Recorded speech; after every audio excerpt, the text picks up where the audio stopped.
Welcome to another episode of the Impossible Life Podcast. I'm your co-host, Nick Surface, and I'm looking across at a man who recently set the record of bench press for 450 pounds without touching the bar. That's right, friends, the former Navy SEAL, Garrett Unkelbach, a man whose words push weight. Now, that was probably the hardest part of this podcast for me because I really had to do that without going to my beloved phone. Why is that? Because we have a special guest on here with us today, G. It's not just the two of us. Meaning I had to memorize that intro, and I'm not used to doing that.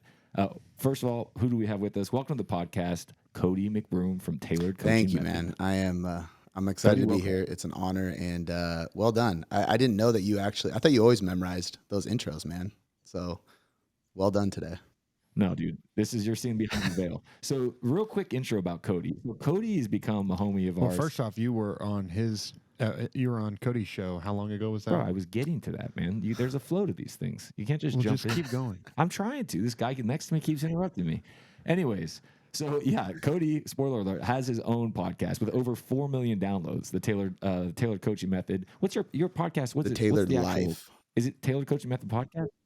That's it. I knew I was wrong on that. Yeah, the Tailored Life podcast. So, dude, you've got over 4 million downloads. The average podcast lasts 6 episodes. You're approaching 1,000. So, like, you know a thing or two about discipline. You've been doing this for a long time. He's got like the OG pod set up. He's got all the gear. And Cody, And Cody does what few people yes, can actually I was just do, about to say, which is record alone. Yeah. Most people, you need like 2 or 3 people on the show just for them to keep it going. Cody is, a bold solo dolo, just recording by himself, which is I don't impressive. know if that's now, is that a good thing, or does that kind of make me? Is that a sociopath who can like, kind of like? he just likes his own I don't know if voice. it's good or not. No, it's dude, good. I think that's a very good thing. The thing that's amazing to me about that. So, anyways, let's give you a little bit of background about Cody. Okay, so the reason Cody's on here, and the reason is Tailored Coaching Method, and we wanted to have him on here for the past few weeks. We've been talking about discipline. Then, after discipline, we moved on to talking about what it looks like to be trained. Well, if you're talking about somebody who's trained, we talked about how Cody's got almost 1,000 podcasts. That's not even the most impressive thing he's done. 13 years ago, he started training people in the fitness industry. And I know you had a different company that you changed now to Tailored Coaching Method, which you've been going at this for over a decade now, right? Or Tailored Coaching Method, is it 7 years old now, or is it 10? Yeah, 7 years this year. Yeah, 7 years this year he's been going. Cody's been married for 5 years. He's got one little girl with his wife. He's a follower of Jesus. But like what we were alluding to before, his company, Tailored Coaching Method, has literally the most insane transformation pictures. Like if you were looking for a guaranteed sure thing, saying, hey, I want to get transformed in my body, whether it's put on muscle, lose fat, whatever it is in between, Cody is like legitimately rock solid. He's done it with thousands of people. I'm actually, Cody, I didn't tell you this before we started this. I'm actually you posted something on your Instagram the other day, which is at Cody McBroom. And you posted about there's 90 days till summer. If I had to get as shredded as possible, here's what I do. I was like, sweet. I just literally took down all those notes, went in, updated my my food logging app so that I've reduced my calories by 20 to 25%. I'm checking my steps. I'm literally just going to do exactly what you said because Cody's that prescriptive. So I don't know if we could give you any more of an endorsement than that, but it's the guy's rock solid. Is there anything you want to add to that bio, Cody? Man, I mean, I'll tell any part of my story that you guys want to hear. I think that I'll just say that there's a lot of alignment between what we do and how I operate as a business owner and a coach with what you guys talk about all the time. And I think that's why it clicks so much. And the whole success leaves clues. And I believe Pastor Keith says success is left in templates or something like that, right? Is that what it is? Yeah. Hold on. Success is hidden in templates. There you go. You had to get so yeah. It's so true. It's that's ultimately kind of what I've found success with and what I've been trying to multiply. And man, the podcast that as we're recording this that you guys put out yesterday, I was mowing my huge lawn with my push mower because I refuse to get a riding lawnmower even though my wife keeps telling me to.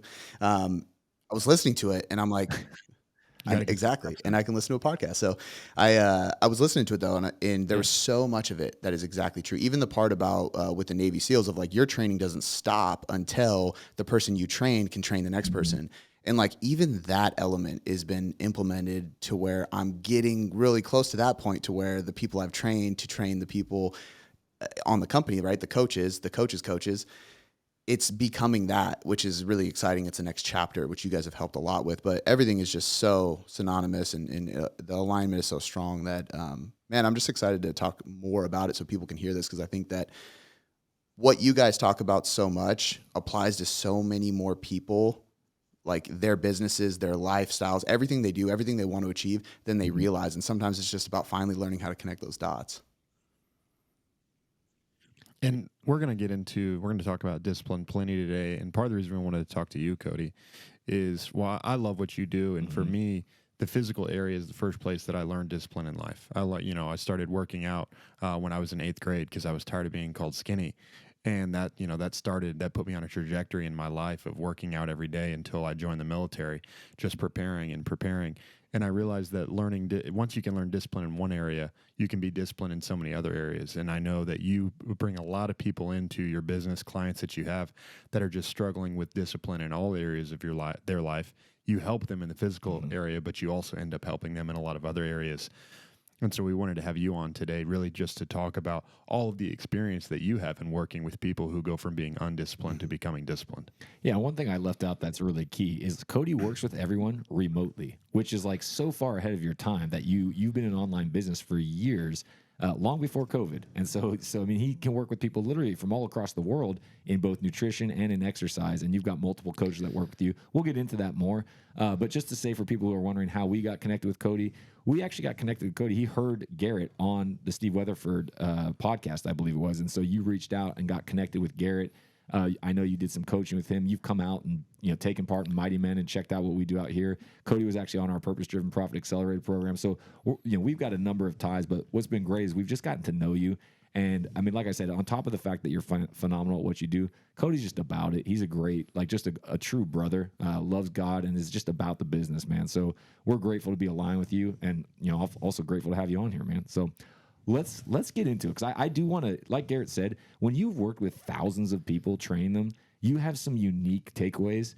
And I want to get into that, but so I guess let's just clarify, how many people have you worked with over the years? I should probably have a number for that, and actually, just because I want to mention this real quick, I actually found out about Garrett because I had a friend who I ended up flying out to Texas with him, which is another story. And we went to Steve Weatherford's house, and then we went to Mighty Man, and Josh was actually running it because, Garrett, you were in Africa with your dad hunting, I think.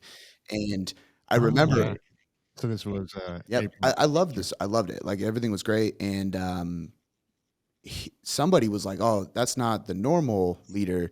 The normal leader is this ex-Navy SEAL." And I was like, "Wait, what?" And it was kind of this. It got me curious. Obviously, I'm like a Navy SEAL running the church. Like, let me hear about this. And then I started digging into it, found the podcast. Then I found your guys' podcast and went down a rabbit hole. And then I reached out and talked to Noah, I think, at the time, and started coaching with Garrett. But side tangent. But anyway, the amount of people I've worked with, it's honestly hard to say because I haven't done a good job at keeping track. I could definitely say that I've worked with over 1,000 people personally at this point, because I was a personal trainer at a gym for 6.5 years. Before I became a personal trainer, I did work with people for free because I was just trying to get in the field and just help people and serve others so that I can get experience and learn. Got an internship and worked for free. And then I started training people for 6.5 years after that. Then I built my online business. So it's been a lot of people. And then if you count the people that I have helped coach through my coaches, it quadruples. And then even the people, like, you took that reel that I posted, but I've had people email me that are like, "Hey, I downloaded your free guide and I'm down 70 pounds. And it like stuff like that. I don't know everybody at this point, which is, that's the cool part about social media. There's pros and cons, obviously. But that's one thing.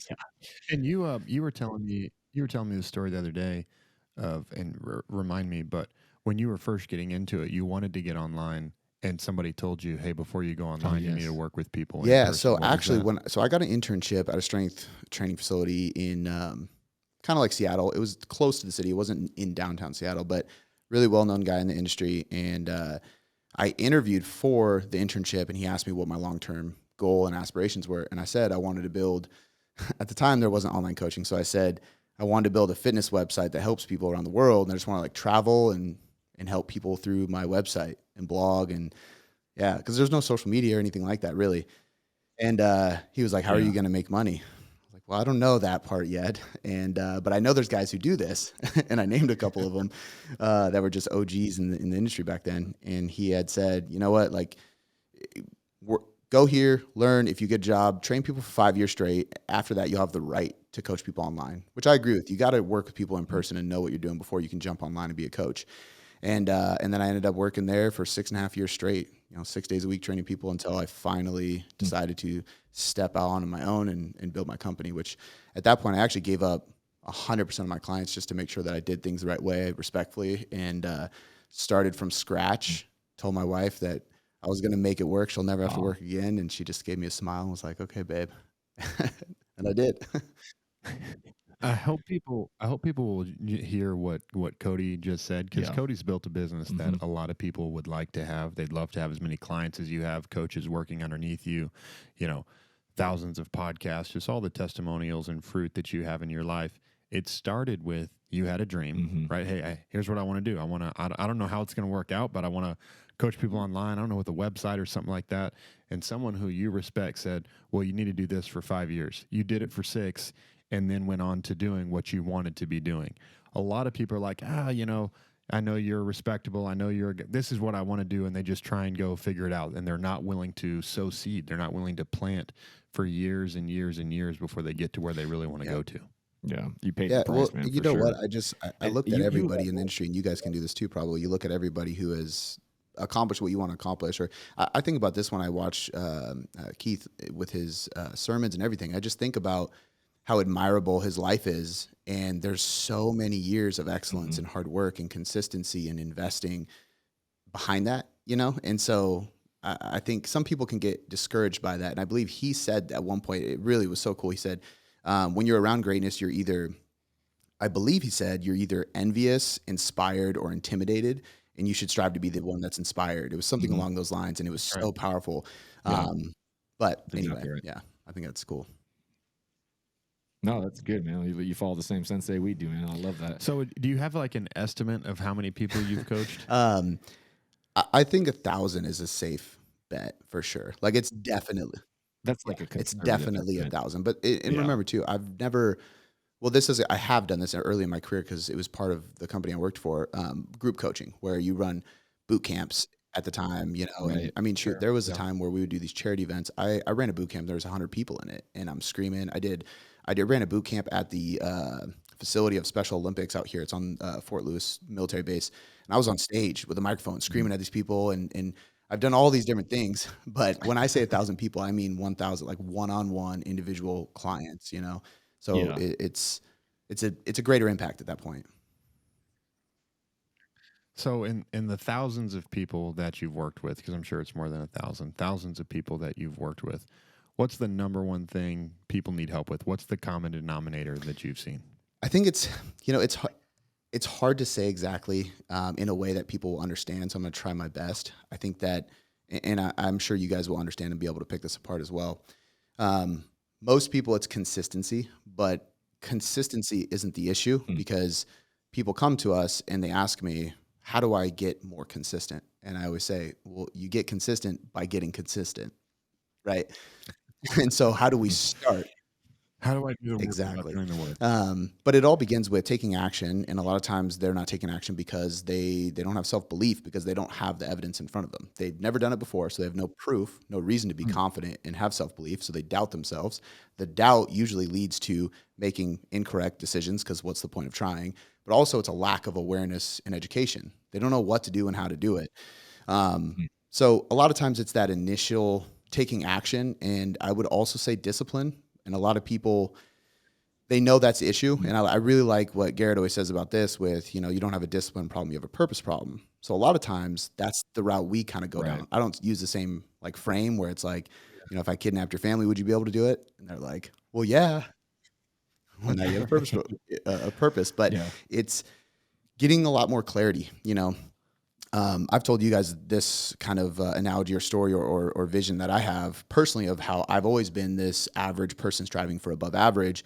And that's kind of my story. And that's the people we help, is average people who want to achieve above average physiques and live above average lives.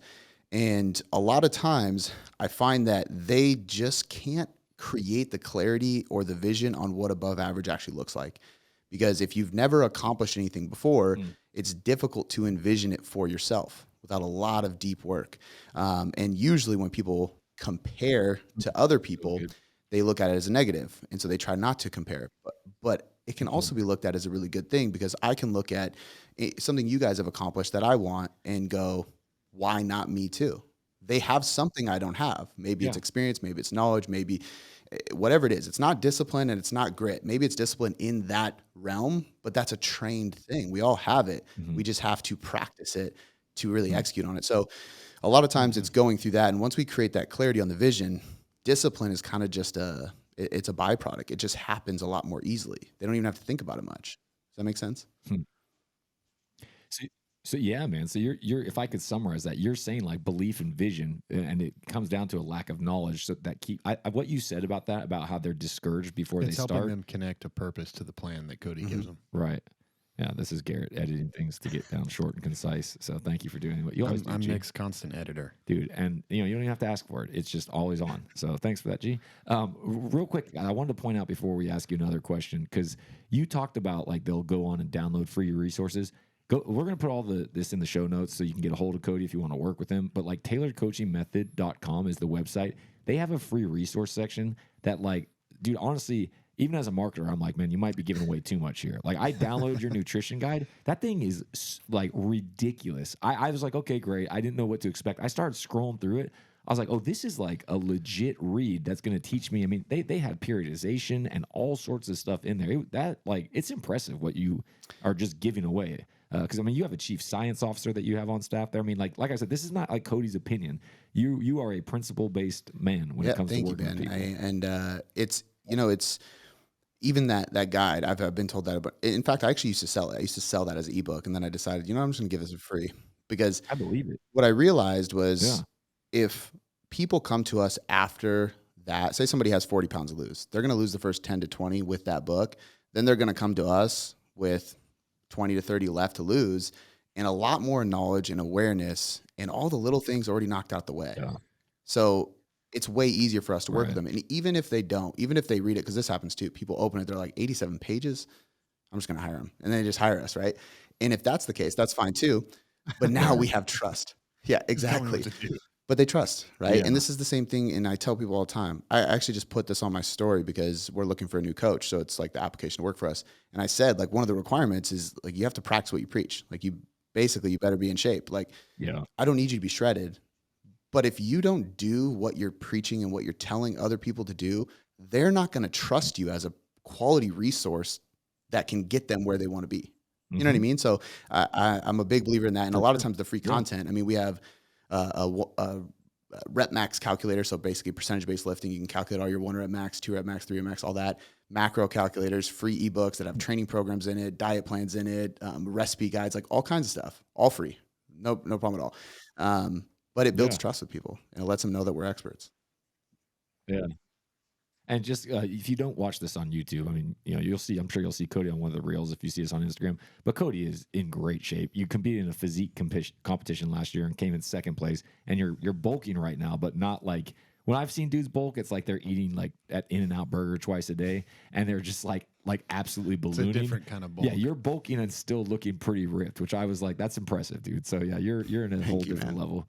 So I'm gonna ask you another question rather than just compliment you. But so like with all the people you've worked with, man, like what have you seen is the biggest thing that keeps people back from being disciplined? Because I feel like what you answered before is what keeps people from getting started, but like being disciplined is a different level. What do you think keeps people from?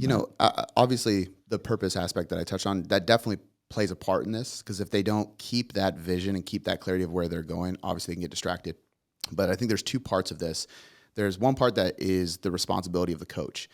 And the responsibility of the coach is to coach and live with a certain standard. Part of that is being a role model, right? If I'm not, and this sounds kind of crazy, and I wrote a little bit of this in my purpose blueprint with you guys, and I almost felt like guilty writing this because I don't like talking about myself in this regard.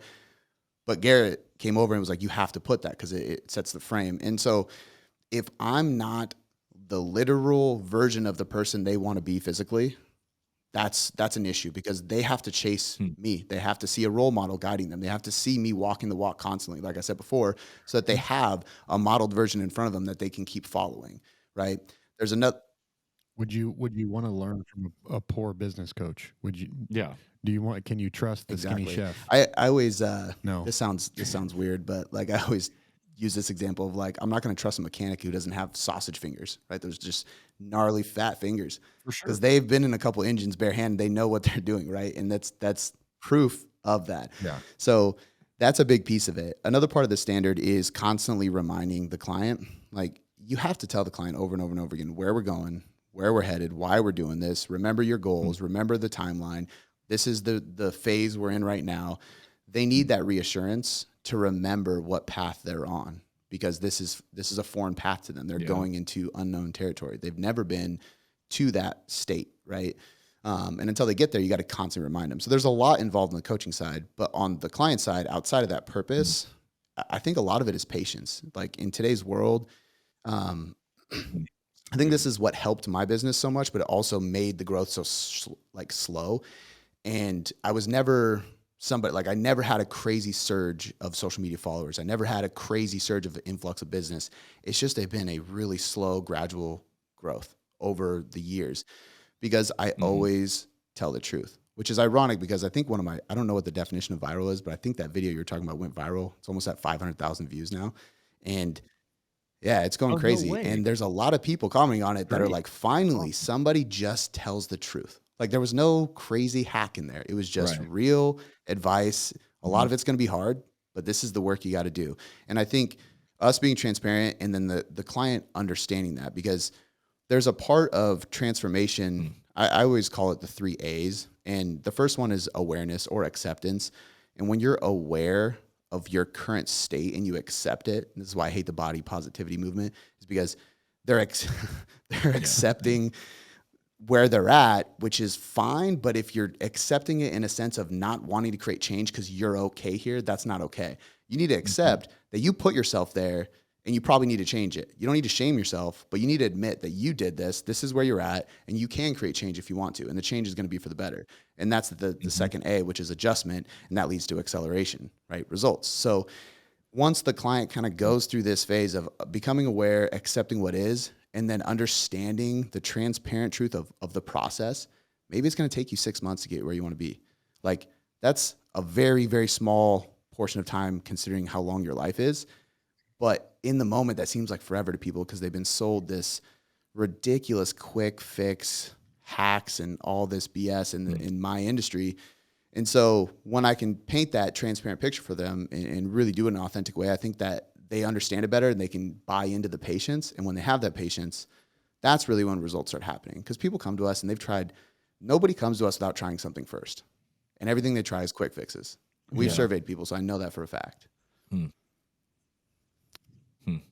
When I'm listening to you talk about what keeps people back from being disciplined, and especially early at the start, where you're saying that people need a lot of constant correction, it reminds me of watching dogs be trained, right? Like I've trained a dog before, but I've also watched dogs be professionally trained. And in the beginning, they're just so distracted by a bunch of things. And they have a trainer that's like, nope, stop that. No, don't do that. Don't do that. Don't do that. They start to reward good behavior. They're constantly correcting bad behavior. And over time, the amount of corrections needed, they continue to go down, need less corrections to where the dog is corrected almost never. And it just makes me think like that's why a coach is so important, right? Especially if you're coming from a place of being undisciplined, you have someone who's going to help you correct yourself, right? Someone who's going to say, no, don't do that because you showed up on day 1, you wanted to be disciplined. On day 4, you wanted to go, to a concert or go to a movie with your friends, and your coach is going to say, you better not, don't do it. You got to have someone that's going to help correct you. Remind, 4 days ago, you said this was the most important thing to you.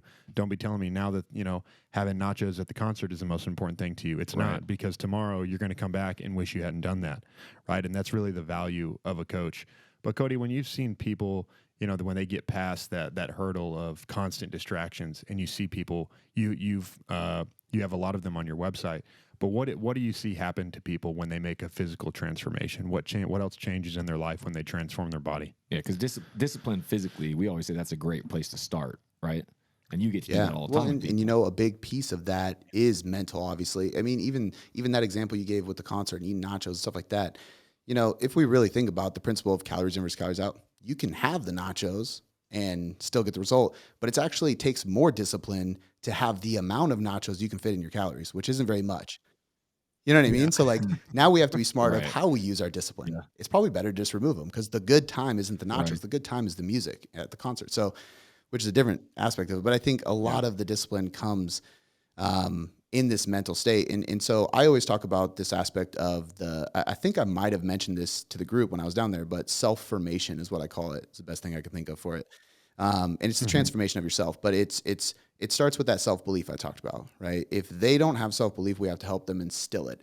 And a lot of times it's from little wins. You know, if I, like any type of follow through, if I say I'm going to do something and I do it, that's 1 point for self-belief. And that's not a point for self-doubt, right? That was perfectly placed ding.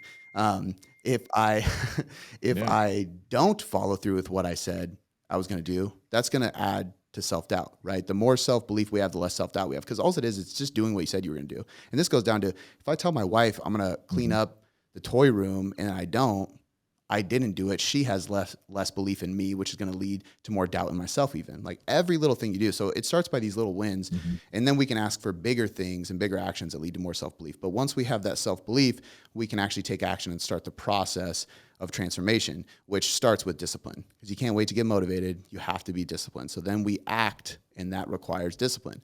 And we give them actions to take, usually smaller actions that lead to bigger ones, right? But we build that self-discipline over time. Self-discipline obviously leads to the result because over time, you're just doing it more and more. You're being consistent, which gives you the result itself. And as you work through that, you're going to see a transformation. And ultimately, you're going to end up having a lot of self-respect because you can look back and see that you did what you said you were going to do. And every person that you respect are just people that follow through with what they said, and they set goals and they accomplish things. So if you can do that, you have self-respect. Does that make sense? Yeah, no, it's like my man Garrett Unklebox says. Confidence is knowing you can do what you say you can. Discipline is actually doing it. And he says confidence and discipline are sisters. And that's like what you described. I think it's so fascinating. Whenever you meet someone who has no confidence, you can know without a shadow of a doubt that they have no discipline. Yeah.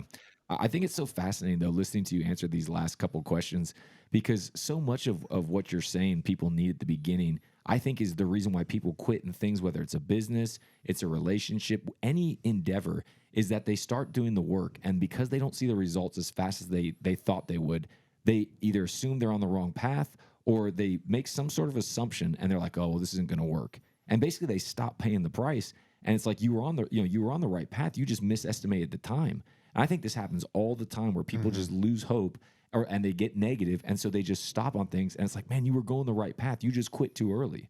So I think that's fascinating. That's the start. And then once you give them that confidence, or once you give them some simple disciplines and help coach them through it, it's almost like taking the training wheels off, and then you can start to challenge them more. I mean, with all your transformations, who have you seen? Like, you talked a lot about how you've realized you're not just coaching the body, you're coaching the whole person. So like, who have you seen that's come out of this thing and been like, Cody, I've just transformed my body, like it's changing my mind, and then is that opening things up for you to be able to work with them in just a whole different way? I mean, and I can think of, and a big piece of this all too that I didn't even say is self-control. Like that's in there. You use self-discipline to have self-control, obviously, but the people who commit to the long term are the ones that have those types of transformations. And this is also, I will just say, like from a technical perspective, this is why we track so many things. We are looking at their calories and macros, but we're also looking at their sleep, their steps, biofeedback. So how is your stress? How is your hunger? How are your cravings? How's your performance? Are you hitting PRs in the gym? Like we want to look at these things, measurements, progress pictures, all kinds of stuff. Because if your weight doesn't drop, but 5 other metrics are improving, you're making progress. You just wouldn't see it because you're only looking at one metric, which is not a good way to progress anything. You have to look at the whole picture. And as a coach, we can do that. And there's been plenty of times where people get down on themselves. I pull up the measurements, I pull up the progress pictures, and I point out, I'm like, I understand why you don't see it because it's your own body and measurements, but like, this is crazy. Look at this. And it completely changes their mind frame. But it's that accountability. It's that constant reassurance, right, that I said before. Now, as far as the transformations and some of the crazy things I've seen, a few people pop up in my head. Obviously, there's been tons of different people that have I mean, simple things of just improving their relationships as a byproduct, getting raises at work or quitting their job and starting a business, which I've even had people, I had somebody send me a letter to my headquarters and said that they were so inspired that they quit their job and got into the fitness industry. And I was like, okay, like hopefully that works out. I don't want to be the reason something bad happens, but Yeah. I did yeah, not recommend that. Yeah, there's no rule that exactly. told you to do So, that. which no, like really, I love it. I think it's awesome. But yeah, there's a few people. One I can think of, a couple I can think of right off the top of my head. One just actually joined Mindset Mastery. I texted you guys about. Just different, like Oh, yeah. just mental battles and issues ever since leaving the Army and stuff that he's gone through, and he's made dramatic changes. I had that seminar, and he wanted to come really bad. I could tell, but like finances weren't perfect. And I was like, dude, your ticket's comp, just get out here, like hang out with us. And that was like a huge thing for him to be around. And that really like just snowballed a ton more for him, which has been really cool. I worked with somebody in the past who, and this is really, really deep. So I won't say any names, and I don't think she would mind because they did a little mini YouTube documentary about her. But when I was a trainer in the gym, she had come in, and she was an ex-track athlete in high school. And long story short, the bunch of football players essentially, there's no nice way to put this, gang raped her in the gym, and they threw plates at her. They like held her down. They did that. Happened again at a party where she was drugged, and then she got an abusive relationship when she was married later on in life. And so she had a lot of PTSD, specifically around the weight room, because that's where it all started. And she came in, and it's so crazy to think about. She chose me out of everybody in the gym. I was the youngest trainer in the gym, and she said, I think you're the person that I want to help me, and this is my goal. I need to lose some weight because I want to go try out for the women's pro football team. And the reason I want to do this is because there's two places that make me have these anxiety and panic attacks, and it's the gym and it's football fields, both of which, especially when men are around. And so I want you to train me in the gym with all these guys around, and I want to get to that point. And it was a journey, man. I told her I knew nothing about that type of mental stress, injury kind of thing at the time. But she trusted me, and she ended up losing weight, making the team. She played one season and quit. She was like, I don't love football. I don't want to do this, but I did what I needed to do.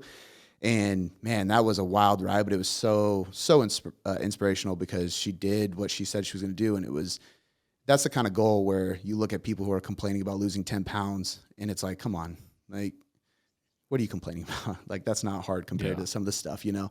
And honestly, this sounds crazy, but sometimes there's a lot of coaches in my industry who are just too soft on people.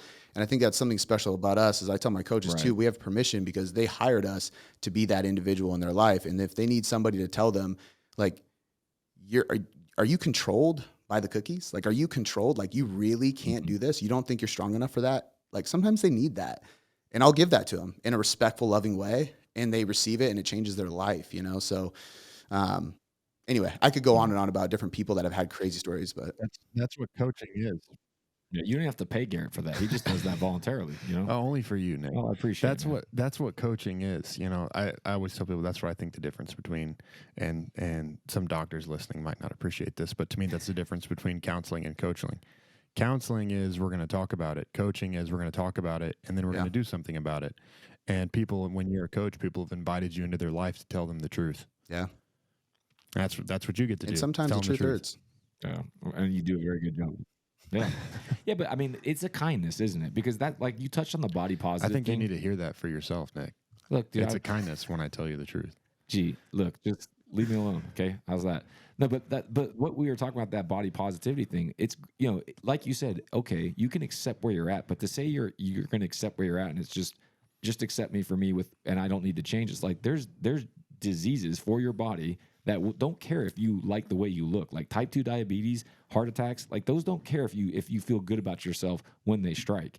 And that's the thing that blows me away. I mean, we had this recently where we were doing some ads for you, and literally Facebook and Instagram, this was the craziest thing to me, would not let us use transformation pictures or even anything that showed that it could be something that would help you drop weight, which to me is so asinine because there's like health is not an argument. Like, oh, I don't think that's like, it's pretty, we have cut and dry facts now. It blew me away. Well, and you know, like I probably should have known. I probably should have known that being in the fitness industry, but like, as you know, I've never ran ads. So I was like, yeah, of course. Why wouldn't we use before and after pictures? That's like That's exactly what we should They're the run best ads to. pictures. That makes the most sense. But ultimately, like, healthy at any size is a extremely incorrect statement, scientifically speaking, because it's impossible. Yeah. One of the leading causes of all-cause mortality is obesity. It's being overweight. So this is why, and I'm not a proponent of eating crap food, but this is why people literally can eat and they've done research on this, eat a Big Mac every day or eat a Twinkie every day. But as long as they lose weight in that process by being in a calorie deficit, they will be healthier even on blood markers, right? There's a lot of unhealthy things about those foods, so you shouldn't do those on a regular basis. But they did those studies to prove a point to say it's not healthy to be super overweight. You don't want to be shredded all the time, but it's not healthy. Like, that's a bad thing. It's not body positivity. Like, you can accept it and you don't have to shame yourself, but you should want to change, because changing that is the most positive thing you can do for your body. Yeah. Well, this may be the answer to that question, but what would you say are some of the biggest myths in physical fitness goals? Yeah. Definitely one of them. I would say that, like, lately in today's world, that you can be healthy at any size, because you can't. And just to be clear, that's in the reverse too. When I was a week away from stage, I was far less healthy than I am right now, because I was so shredded. Like, my abs were like the top of my hand. Like, there was just skin. There was no fat. That's not good either, right? That testosterone's dropping, cortisol, your stress hormones through the roof. So it's on both. There's a balance between them, but generally you should be pretty lean. Like, you shouldn't be overweight. So that's definitely a big myth. I think that there's a lot of big myths around artificial sweeteners. I definitely don't think they're not beneficial in the sense that they're healthy for you, because they're definitely not. But there's enough research now to show that you got to consume a lot of artificial sweeteners in order to cause, like, serious issues. And so a lot of people will demonize those, and I'm not for them or against them. I'm very, like, neutral to everything. I don't care what you eat and what you do. It's like, if you want advice, I'll tell the same thing to vegans. Like, that's not healthy for you either. If I'm being completely honest, like, it's not the best way to go, because you're missing out on a lot of vitamins and minerals. But artificial sweeteners in general, like, you can consume them and it's the same thing. There's actually research that shows it helps people lose weight, because they don't result to regular soda or candy, because they have a little bit of something sweet to keep them feeling like they're having some sweets and being flexible in their diet. So balance is key. But I think that's a big one as well. And really, just any diet that people claim works best is just a myth and wrong, because, you guys have said this in different ways too, but it's the whole principles and methods thing, right? Methods are many, principles are few. Methods often change, principles never do. Principle is calories in versus calories out.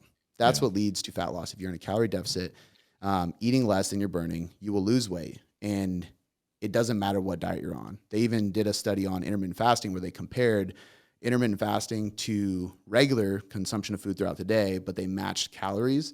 And there was no difference in anything. Blood markers, autophagy, lifespan, like all the markers that they claim intermittent fasting works better for, it's actually the calorie deficit. And this is why, if you look at blue zones, why they live for so long, they don't realize it, but they periodize deficits because it's very seasonal, their diet. When things aren't as plentiful or they're not moving as much, they don't eat as much.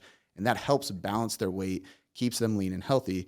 That leads to more autophagy, which helps your lifespan go on.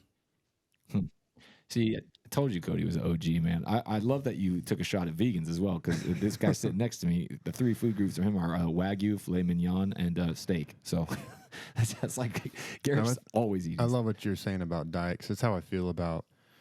I had the privilege of, I started in bodybuilding, right? That's what I did through, like, high school. I just went to the gym. I read Arnold's book, read the bodybuilding Bible, got in, and then I got into the military, and then got into CrossFit.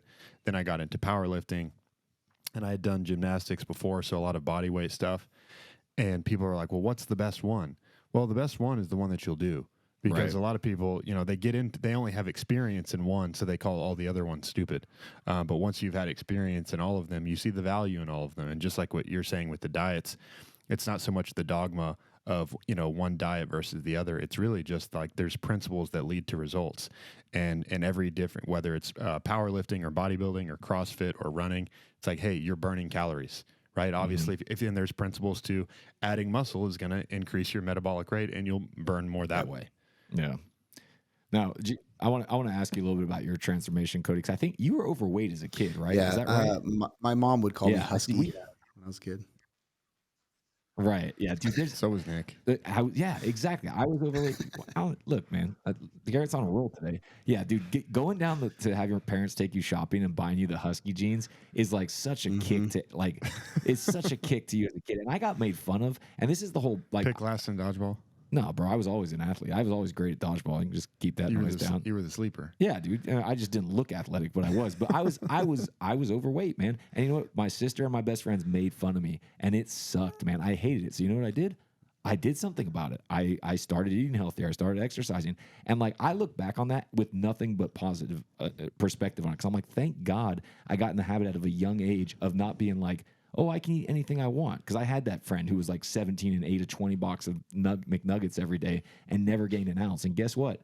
His metabolism eventually caught up to him, and it didn't end so well.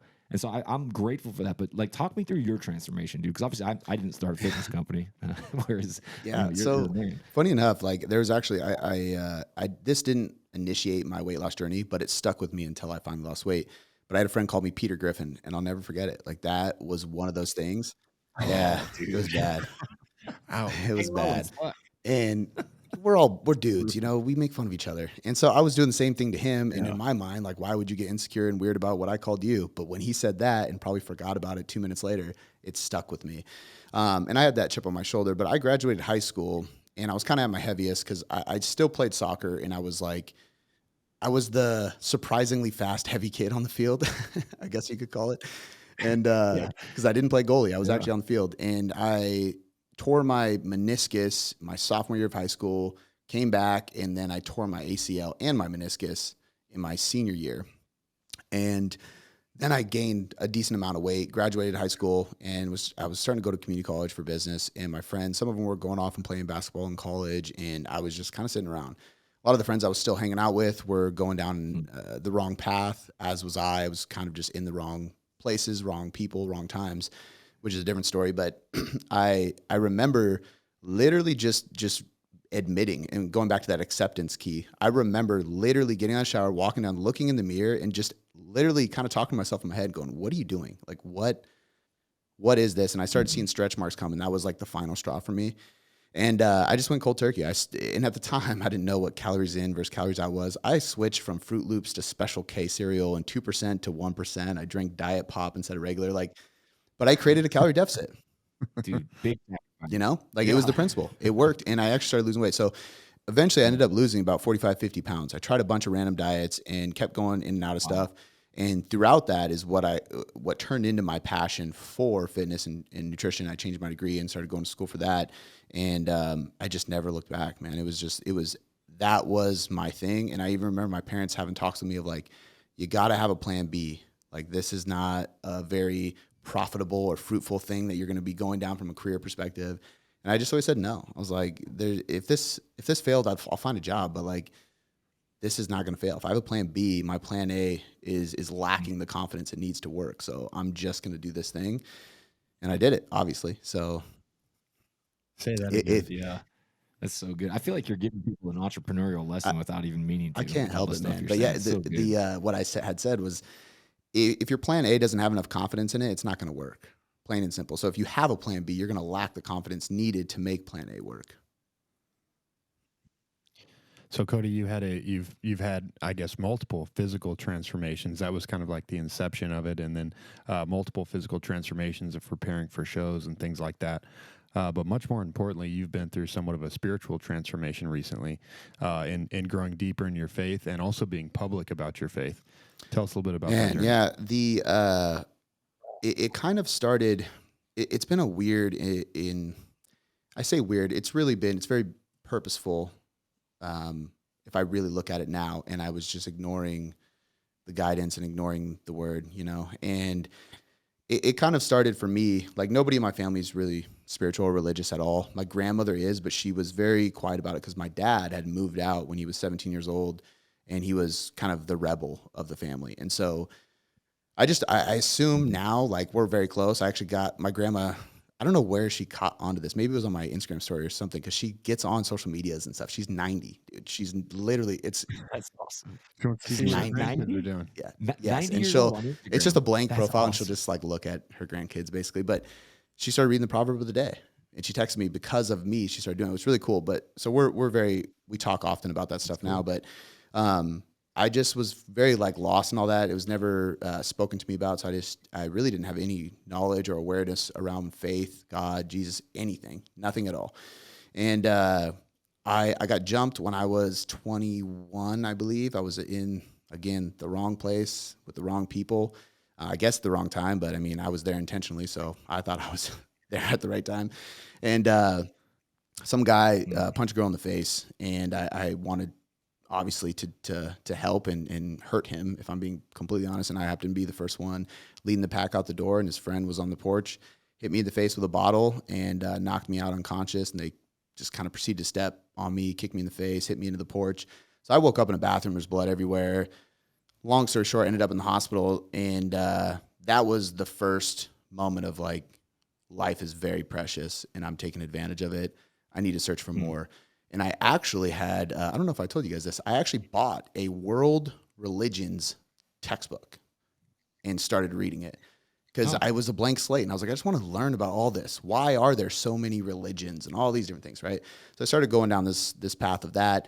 And I kept getting signs over time, but I kept ignoring them, and it wasn't until last year where I was just depressed. Honestly, I was anxious and overwhelmed all the time, and I was absolutely depressed, and I couldn't figure out why.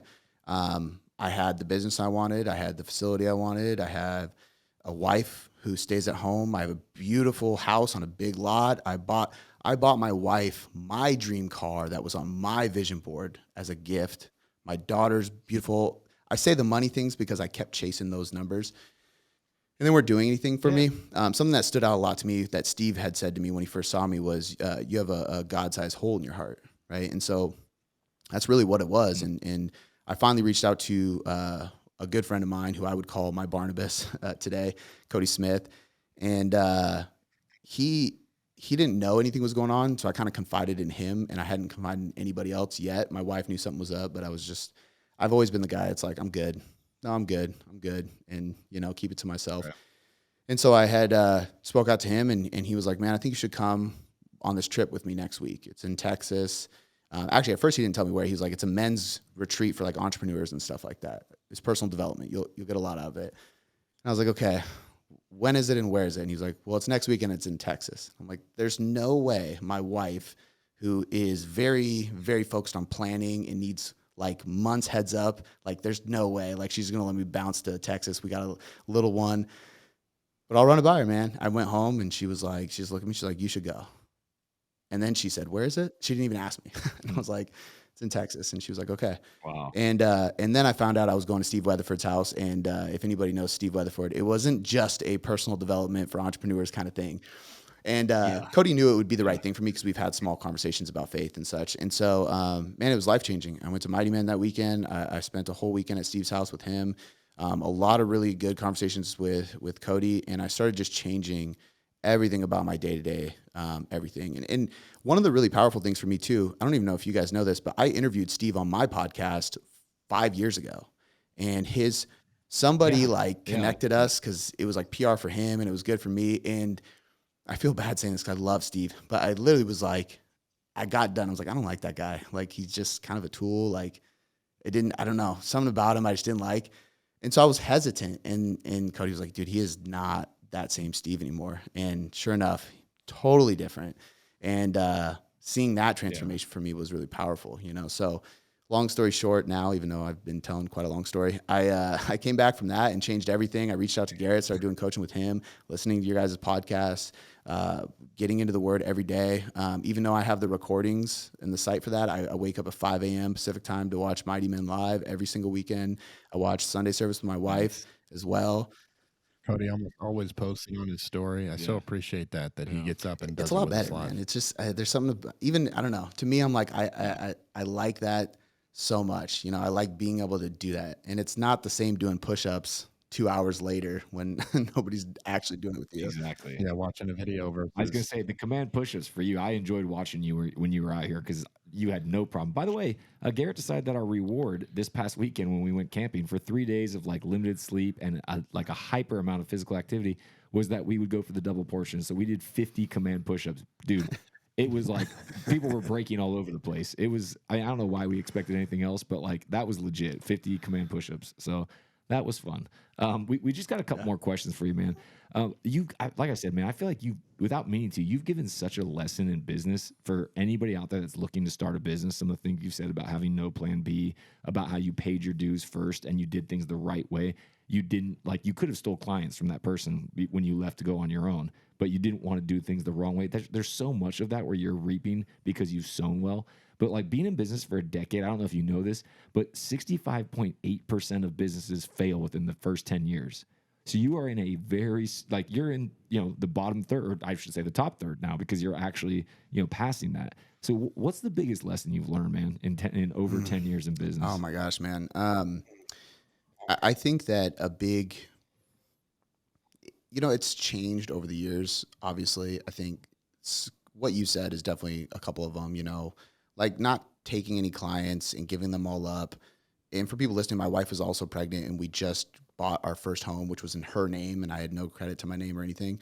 So it was like a very risky move. So I think a big piece of it is that, like, putting your back against the wall and saying, like, this is the only thing. Like, I don't know, this is my only path. This is my only journey. Like, I have to make this work, is a big piece of it. But I think the standards, man, the standards of everything you do in and outside the business, like, that's what really matters. The people who apply to work for me, I shared a little thing on my story who was from somebody who didn't know that I was about to post that we're hiring. It's a client who said how badly they've been studying and wanting to become a coach for us because of our values and our mission and how much she aligns with who we are as a company. Mm-hmm. Not because she has the opportunity to work with a bunch of people or like get followers or anything like that. It's the standards that we live by and the vision we're chasing.